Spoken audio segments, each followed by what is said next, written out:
ಸಸ್ಯಕಾಶಿ ಲಾಲ್ಬಾಗ್ ಪುಷ್ಪಕಾಶಿಯಾಗಿ ಬದಲಾಗಿದೆ. ಹೂವಿನ ರಾಶಿಗೆ ಜೇನು ಹುಳುಗಳಂತೆ ಜನರ ದಂಡು ಮುತ್ತಿಗೆ ಹಾಕಿತ್ತು. ಹೂವಿನ ಸೊಬಗಿಗೆ ಫಿದಾದ್ರು. ಇನ್ನು ಬೆಳಕಿನ ನಡುವಿನ ವಿಧಾನಸೌಧ ಇವತ್ತು ಜಗಮಗ ಅಂತಿತ್ತು. ಹೂವಿನ ಸೊಬಗು, ಜನಜಾತ್ರೆಯ ರಂಗು, ವೆರೈಟಿ ಹೂವುಗಳು ಗಮನ ಸೆಳೆಯುತ್ತಿವೆ. ಪುಷ್ಪ ಪ್ರದರ್ಶನದಲ್ಲಿ ಜನಸ್ತೋಮವೇ ಸೇರಿದೆ.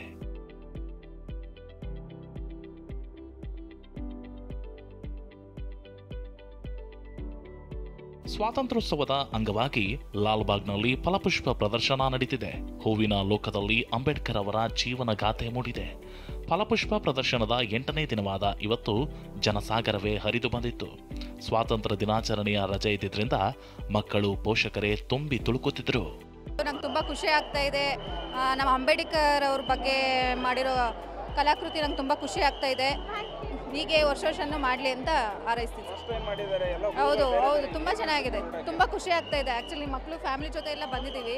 ತುಂಬ ಖುಷಿ ಆಗ್ತಾ ಇದೆ. ಇವತ್ತು 1.5 ಲಕ್ಷಕ್ಕೂ ಹೆಚ್ಚು ಜನರು ಫ್ಲವರ್ ಶೋ ನೋಡಲು ಆಗಮಿಸಿದ್ರು. 8 ದಿನಗಳಲ್ಲಿ 3 ಲಕ್ಷ ಜನರು ಭೇಟಿ ಕೊಟ್ಟಿದ್ದು, ಬುಧವಾರದ ತನಕ 1,03,00,000 ರೂಪಾಯಿ ಆದಾಯ ಹರಿದು ಬಂದಿದೆಯಂತೆ. ಸೊ ಈ ಒಂದೇ ದಿನ ಪ್ರದರ್ಶನದಲ್ಲಿ ಸುಮಾರು 1.5 ರಿಂದ 1.25 ಲಕ್ಷಕ್ಕೂ ಹೆಚ್ಚು ಜನ ಆಗಮಿಸ್ತಕ್ಕಂಥ ನಿರೀಕ್ಷೆ ಇದೆ.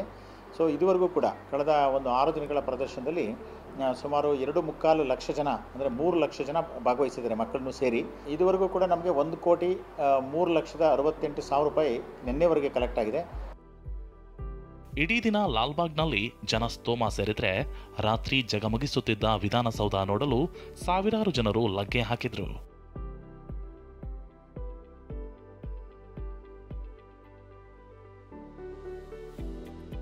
ಸ್ವಾತಂತ್ರ್ಯ ಸಂಭ್ರಮದ ದಿನ ವಿಧಾನಸೌಧಕ್ಕೆ ದೀಪಾಲಂಕಾರ ಮಾಡಲಾಗಿತ್ತು. ಬೆಳಕಿನ ಚಿತ್ತಾರದಿಂದ ಕಂಗೊಳಿಸುತ್ತಿದ್ದ ಶಕ್ತಿ ಸೌಧ ನೋಡಲು ಸಾವಿರಾರು ಜನ ಆಗಮಿಸಿದ್ರು. ವಿಧಾನಸೌಧ ರಸ್ತೆ ಮುಂದೆ ಟ್ರಾಫಿಕ್ ಜಾಮ್ ಉಂಟಾಗಿತ್ತು.